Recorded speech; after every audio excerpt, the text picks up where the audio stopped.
Bayangin, pada suatu hari kalian membersihkan halaman rumah kalian, baik dari sampah plastik maupun sampah organik. Setelah kalian melakukan aktivitas atau tindakan tersebut, pada akhirnya halaman kalian akan tetap kotor lagi. Dedaunan kering pada akhirnya akan jatuh kembali. Dan mungkin sampah-sampah plastik pun akan berserakan kembali. Well, sampah di sini menggambarkan atau mewakilkan masalah dalam kehidupan kita sebagai manusia, yang mana terkadang nilai dari sebuah problem atau persoalan itu sendiri layaknya daun kering yang memang secara natural jatuh dari pohon. Begitu pula dengan masalah dalam kehidupan kita yang memang secara natural eksis atau dapat kita temui dalam kehidupan sehari-hari. Karena memang begitulah adanya, begitulah ciri dari kehidupan yang memang menawarkan nilai-nilai alamiah. Salah satunya adalah sebuah masalah. Tapi di sisi lain, seperti yang kita bahas tadi, ada beberapa sampah-sampah lain, yakni sampah non-organik seperti sampah plastik yang merupakan bagian dari manusia itu sendiri, yang mana kita yang menciptakan sampah-sampah plastik itu sendiri. Well, terdapat dua aspek dalam konteks sampah plastik ini. Pertama adalah sebuah sampah yang mana ya memang kita sendiri yang membuangnya. Kedua, sampah yang memang dibuang oleh orang lain.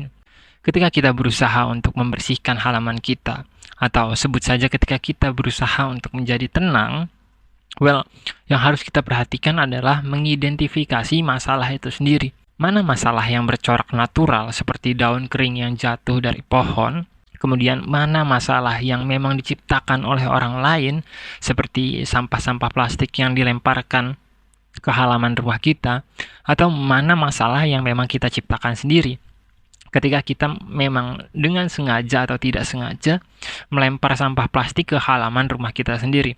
Dengan identifikasi tersebut, perlahan demi perlahan kita dapat memanage atau katakanlah mengelola masalah yang ada dalam kehidupan kita sehingga kita dapat lebih tenang atau lebih enjoy menjalani kehidupan itu sendiri.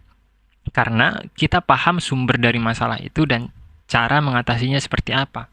Seperti sampah plastik yang dilemparkan orang lain katakanlah.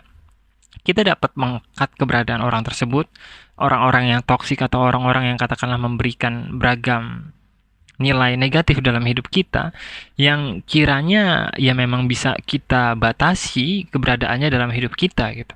Begitu pula dengan aktivitas atau tindakan kita ketika kita melempar sampah ke dalam halaman rumah kita sendiri.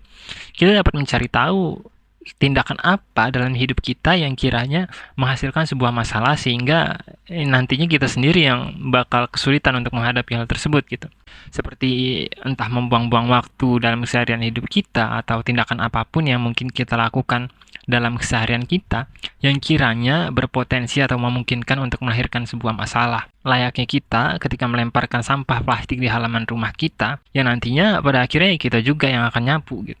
Oleh sebab itu, melalui identifikasi dari problem-problem dan masalah-masalah dalam kehidupan kita, kita dapat sedikit banyak memahami kenapa kok banyak banget persoalan atau banyak banget nilai negatif dalam kehidupan kita gitu. Karena terkadang kita merasa kok masalah dalam kehidupan kita ini nggak ada habis-habisnya gitu.